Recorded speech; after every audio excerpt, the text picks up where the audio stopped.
Hey, welcome back to Rules Engagement, everyone. Before we jump into our third segment, let me remind you guys, if you're interested in game design or esports production or any of these cool different career opportunities that are really kind of growing in the future, especially game design, everyone loves video games, go ahead and check out Full Sail University. Full Sail University has a lot of different programs in audio engineering, game design, 3D animation, video production, all these cool different skill sets you need to really get yourself that really great career in the industry. Go ahead and check out www.fullsail.edu/MLG for more information on their different educational programs.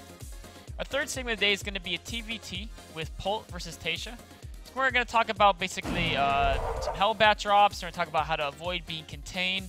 We're going to talk about Doom drops and how to really get the most out of those Doom drops when you try to land those as a distraction or as a game-ending move. So first we're going to jump off into this replay at the 8-minute mark. We're talking about the Hellbat drop. So to let you know how the game is started so far, we see Taeja, of course, doing the most standard opening nowadays, which is you get Hellbats and you get, your medevacs, and then you send them out and you drop your opponent, and you'll go mech later, so you're getting ahead jump starting those upgrades. Polt, on the other hand, got some Hellions that don't have Hellbat mode, a very fast third command center, and is going for bio with, Marines and whatnot. So going forward here, we can see this is the first Hellbat drop going out. And the important thing about the first Hellbat drop is it's not just to see what defenses your opponent, or to see if you can do damage. It's also to see what defenses your opponent has, right? So he drops down, takes a couple shots off, picks the Hellbats up, says, you know what? Hellbats beat Hellions, but it's 6 versus 2. It's not going to happen. He's flying around. He sees a bunch of Marines there. Don't want to fly into that, because his cooldown was still going on with Ignite Afterburners. So he could have Widow Mines there. He knows the Viking is on the way out. So you could say, you know what? It's not really success. Neither player's really lost anything significant yet. Nobody's taken any significant losses. But the key thing is here is that he's gained information. He knows his opponent's trying to defend this area with a bunch of Hellions. He knows his opponent has predominantly Marines otherwise. And so it's important that you don't lose that first medevac unless you have an opportunity to do a lot of damage, because if you can scout their defenses, you can come later with a bigger attack like this and do a much, much, much more damage. We see here, this drop's coming in here, and all of a sudden, boom. The 6 Hellions die instantly, 6 Hellbats. The Widowmine gets a decent hit off, but all of a sudden, yes, the first drop didn't do any damage, but let him know where to attack for the second drop, and let him know what type of defenses to expect. And now look at units lost comp. 1159 resources lost versus 150. He didn't lose a single unit in that attack. He had 150 before, he sells 150 now. But he killed about 1,000 resources. He killed something like 6 workers, a whole bunch of Hellions, and a couple Marines, right? So very, very, very efficient attack there. Hellbat drops are always insanely good if they're done correctly, which means you see how much defenses are there and you decide whether or not you can engage them. So it's important to be smart about it. Just because you go out saying, I'm going to Hellbat drop him, doesn't mean you have to do it. It's not like it's an investment that's significant or like you're slowing your economy down to really get this Hellbat drop going. It's just something you do because you have the units. They're good in the main battles anyway. It's not like their only purpose is to drop. So if you see an opportunity to drop, go for it. But if your opponent scouts the medevacs, maybe just back away. Maybe be safe. If you think you can get a distraction with one drop, their big drop, that's great. But if all of a sudden you see that your opponent, if you see your opponent might have a Widow Mine there, you can see the little terrain decal there. And when you drop, you're only distracting a small squad units. The rest of the army is probably still going to be there to defend. Just go ahead, back away, play it safe. So now, of course, because Taeja went Mech, which is usually going to have a supply advantage because you don't have to get stim and combat shield and as many upgrades and all that nonsense. And the fact that he did some good damage with that first triple Hellbat drop, that adds up to the fact that he's about 40 food ahead. Now, normally if you go Mech, you're about 20 food ahead in TvT. In this case, he's 40. And that's just because of the extra damage he did at the start of the game. And what that means is that his opponent has to worry about 2 things. Polt has to worry about, okay, my opponent's stronger than me right now. So what can happen? Well, 1, he could try to kill me. Well, I've got a siege tank on. As long as I have enough Marines so you can't drop the Hellbats right on top of the tanks, I should be okay. The sensor tower will tell me if he's attacking, I can get in position. But the second problem you can have here is that, okay, even if I know I can defend with siege tanks, what if my opponent sets up a great position right here? Like right in this zone where if he has tanks right here, how does he take a 3rd base? Or 4th base, excuse me. If he's contained so he can't move down this ramp, all of a sudden he can't go down and defend this base. He can't move down and defend this base. he can't get past 3 bases if his opponent gets a siege tank contained on him in this location. So the best way to deal with that to avoid being contained is try to be aggressive with your army, right? Try to threaten counterattacks. You don't want to engage because they're way stronger, but you can still kind of run around, right? And look at this. Instead of running this army straight back to his base and being scared, no, these units aren't cowards. They say, you know what? We know the opponent's coming out. We're going to circle to the right. And this way, if he just goes instead of that contained straight away, right, what happens? I can hit a counterattack and do a lot of damage. So, of course, Taeja, or Polt, excuse me, Taeja. Yeah.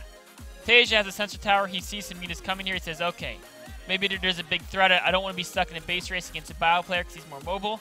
I want to make sure I can stop that. And he dragged the army to the right side. And then he realizes that the army has evacuated because Polt realized Taeja went to the right side. But basically, he was buying time by threatening a counterattack. That's one of the best ways to avoid being contained. And all that time gave him, you know, even at 15 seconds, that's enough now to put his tanks out here. He has enough Marines now to protect these tanks, and Taeja can't just barrel over his army easily. And holding his position is super important because now he has this position. He can take a 4th base here, he can take a 5th base here, and even potentially 6th base here. Instead of being contained to 3, he's now in a position where he can divide the map in 2 along this line. Right, so not like he's winning, but because he threatened to counterattacks to buy time to take this position, he's not losing. And now, yes, I mean, Taeja's going to try to be annoying with these drops here. Just, you know, a nice little drop, going to kill a few workers, but he can defend that with the missile turret, sensor tower, let them know what's coming. As long as he doesn't give up this position, it's very, very, very important. So going forward here, Taeja's going to try to, like, push his way through and deny this 3rd base. And then it's on to Polt to basically make sure units can't come through this choke and still hold this very important forward position out here. So that's why he's putting a couple tanks here to try to lock down this segment. And that's also why we see Taeja trying to pick away these close tanks with the Hellbat drops so he can send his army through this pass. That's the goal of Taeja right here. So the other thing we noticed is that he's set up this army again to threaten a counterattack. Once he knew he had enough tanks here, he had the Marines to protect him from drops. He went ahead and put this army out here in the middle. And the goal of this army is to prevent Taeja from reinforcing this position, and also, again, to threaten counterattacks. If Taeja could bring in more siege tanks, more Hellbats, he could send in another force and hold this position, right? And then it would be, you know, not a 3-base contain, but a 4-base contain. But with this army out here in the field, Taeja has to keep these units back home to stop the base race. So going forward here, both players are kind of just at a standoff right now. He's trying to threaten the attack. Taeja is trying to make sure that he doesn't die to this small force out here. He's trying to apply pressure over here. And now, all of a sudden, we get this point where Polt's like, okay, I think I have enough units here that my opponent's kind of accepted this is going to be a standoff, but I can send more units to this location to extra reinforce this drop. And this is now, all of a sudden, if he loads up everything, this is 6 medevacs full units, 7 medevacs in total, leave with the one that has no units, so it takes the missile turrets. This is a doom drop. And his opponent here was worried about 3 medevacs, and all of a sudden there's 7. And yes, there's enough army to defend it, but unfortunately, he didn't have the missile turrets to defend this location. This is what's super, super important.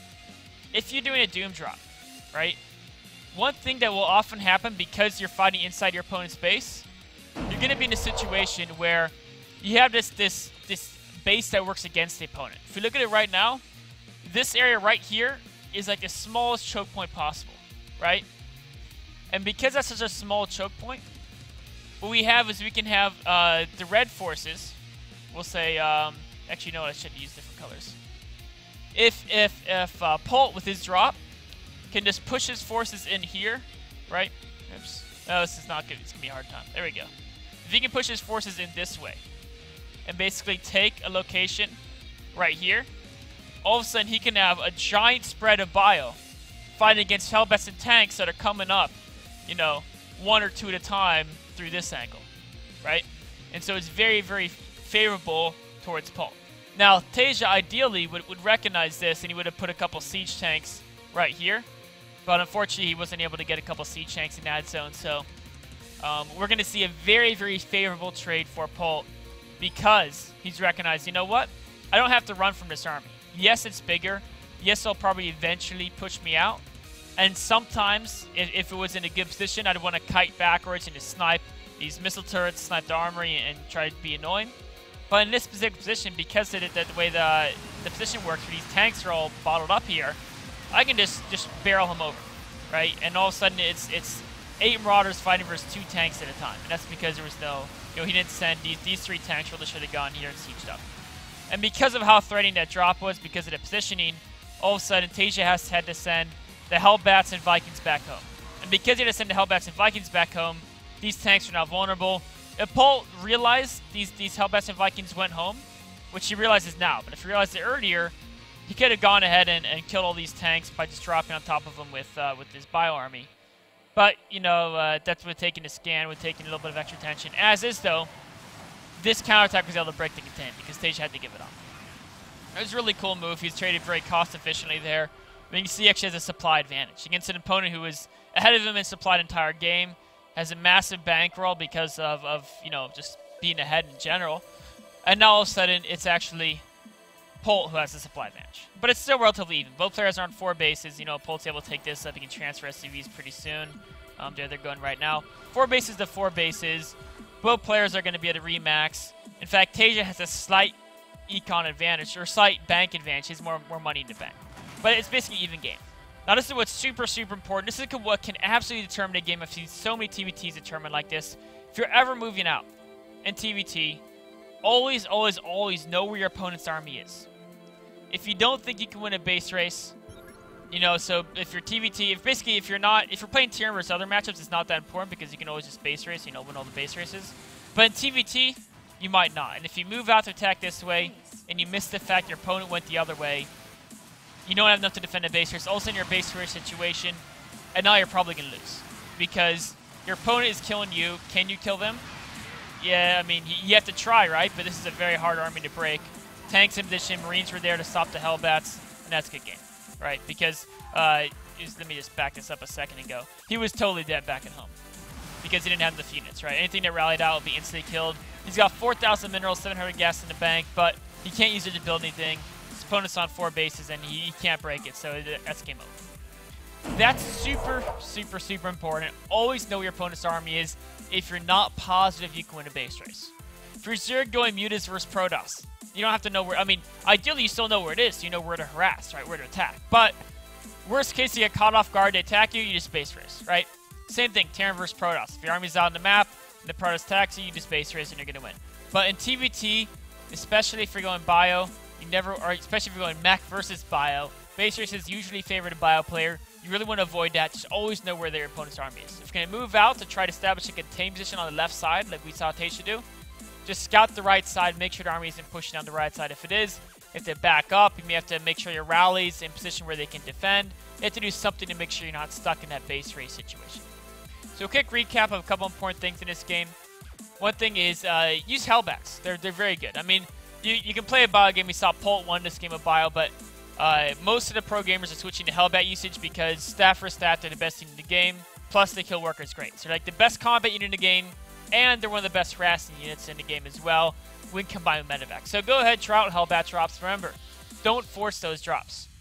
You don't need to do damage. As long as you're macroing up, the Hellbat drops are a way to utilize your army outside of a massive attack. So go ahead and look for the drops. But if your opponent has good defense, don't think, okay, I sent out this drop, I have to get it in there and do damage. Now, if you do a 1-base Hellbat drop build, that's different, but you shouldn't be doing that. Always get that expansion, then go to the Hellbats. It's a much more solid and safe play. Don't force those drops. It's better to keep the units alive so you can do a better drop later down the road. Then also, remember again, always keep track of your opponent's army. TvT is the most important matchup for that, but every matchup, it's always a good idea to keep track of your opposing unit's army so you know where to position your forces, where they could potentially attack, what parts of the map are dangerous for you, what parts you have control over. So that's up our third segment. We'll take a short break, be right on to the Q&A.